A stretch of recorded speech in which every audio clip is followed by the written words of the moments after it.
Kyle here from allmediareviews.blogspot.com. I'm here to do as much as just a wrap up or just preview of September, because there's a bunch of new albums coming out in September, and then maybe the rest of the year. It's not a long list actually, but it's not a long list, but it's at least a list of a few significant albums. So I'll just kind of go down the list here.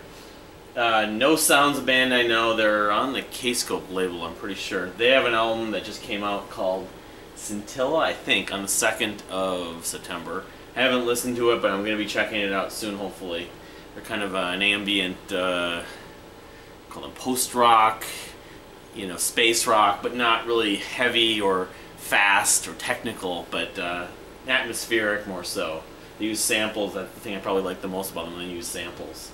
Alright, so then this coming Friday on the 9th of September, yeah, you have three albums I'm really on my radar. The biggest one obviously being the new album from the Deer Hunter, Act 5.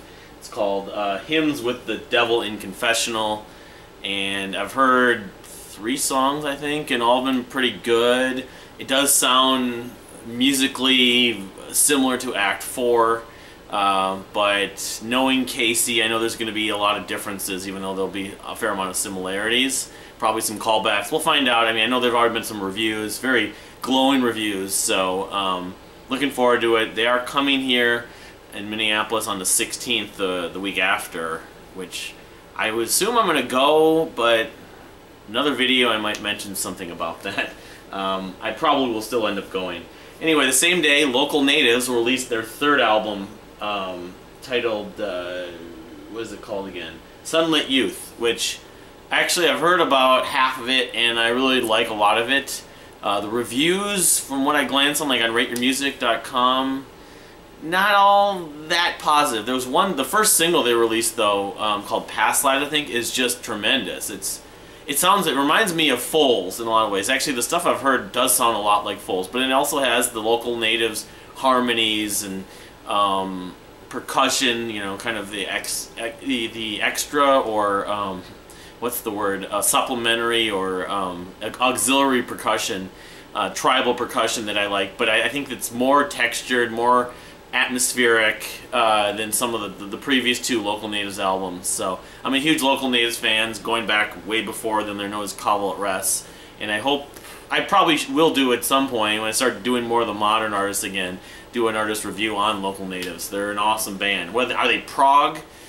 I would argue they are progressive in a lot of ways. I like them a ton more, and I think that the comparison's already been pretty ridiculous when they're compared to the likes of Fleet Foxes or Grizzly Bear or Vampire Weekend or even Arcade Fire. All those bands I do not care for. Local Natives I love, and I think are so much better in so many ways, especially the Fleet Foxes one. But anyway, and then also this Friday on the 9th, the band Oddland has a new release. Excuse me, I'm still battling the cold, but I'm almost over it, I hope. They're a metal band called Origin from, I don't want to start saying where they're from. They're from somewhere in Europe, I believe.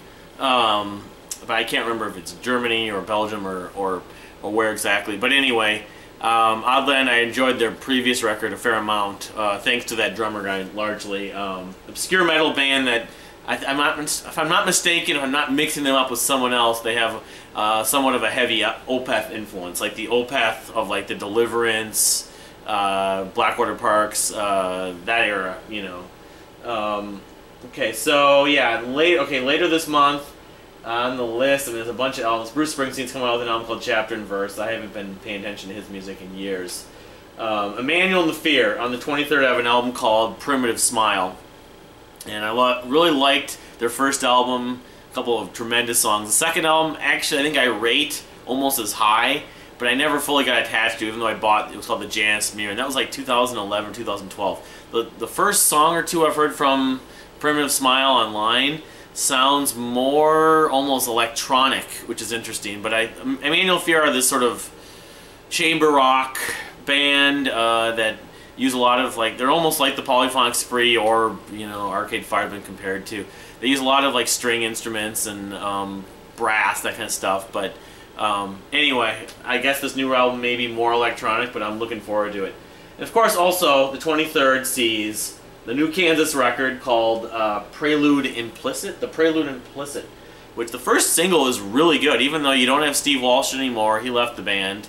You don't, of course, have Kerry Livgren either on playing. He played on maybe a little bit of Somewhere Else, their last proper studio record from about 13, 14 years ago. But the first single is really good, so I'm actually really looking forward to this. I wouldn't be surprised if I like this new record more than Somewhere Else, their previous record, and even like the Anderson Stolt thing. I think this might be the best sort of 70s prog band new album of this year, maybe of recent years. Just that first single, it's like a 7 or 8 minute song. I give it a big thumbs up.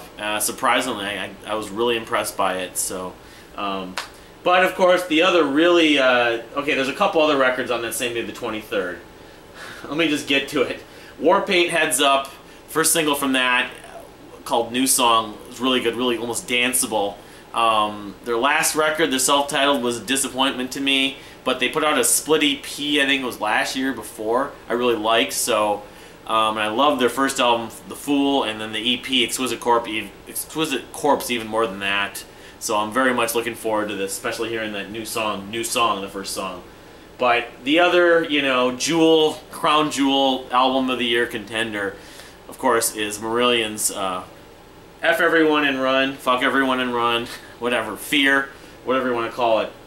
And I've heard kind of a tainted version of it, and I'm a fanboy, so I guess I have a bias, but I have to say that a lot of the comments and reviews about it, the early reviews, have been comparing it to Brave and Marbles and some of like the best record since Marbles, and I'm almost starting to believe it, even though it's only whatever it is, 5 specific songs. There's 3 songs that are well over like 13, 14, 15 minutes, and they're suites. So, but I got multiple goosebumps even hearing this really tainted, you know, not really fully clear version of it. But then again, I'm a fanboy, so I have a feeling that it's going to be right up there. I wouldn't be surprised if it's in the running with Fate's Warning and Cloud Cult for Album of the Year for me. So the rest of September, we only have one. Well, there's an Alcest album called Koldama I might check out. But in Opeth's the Sorceress, it's just called Sorceress, which honestly I honestly do not expect to love. I won't hate it. It'll just be the same probably standard deal as the last couple Opeth records. It sounds like they're kind of homage to 70s progressive rock. You know, unless they surprise me. You know, maybe they'll surprise me, but the rest of the year, because my year ends at the end of, right after Halloween, we have the band Archive from England have a new album called The False Foundation on the 7th of October. Certainly, they've been sort of consistent, but not overwhelming since Controlling Crowds, the last 2 or 3 records. I've liked everything, but a little bit like Opeth, but I think I like their style a little bit more than Opeth. Very electronic. I wouldn't be surprised if this is kind of in a similar vein, but we'll find out once I get the chance to hear it on the 7th of October. Or maybe a little earlier than that.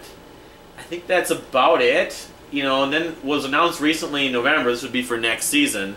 I mean, there's a Metallica album, of course. There's some other albums that are coming out, but Blackfield has a new album called Blackfield V, and Steven Wilson is going to be more involved in the writing and in this record compared to the last 2 records, Welcome to My DNA and Blackfield 4. So the first 2 Blackfield albums I really love. Very melancholy, sort of art pop rock, very catchy at points, but very melancholy. Very, you know, I totally have a weakness for that. So it's not exactly like his solo music or Porcupine Tree, but it has a lot of similar elements with the Vive Geffen. So that's the gist of the rest of this season, and then I'll hopefully be able to, you know, assuming I get through everything with my wedding and my fall activities, I'll be able to make an end of year video. I got some vinyl I'm going to be showing soon and some other stuff coming up, and I'm probably going to make at least 1, maybe 2 more videos today. So thanks for watching. Please comment, subscribe, and give it a like, and let me know what you think of any of these records coming up, or what are your most anticipated records for September and the rest of 2016. Thanks.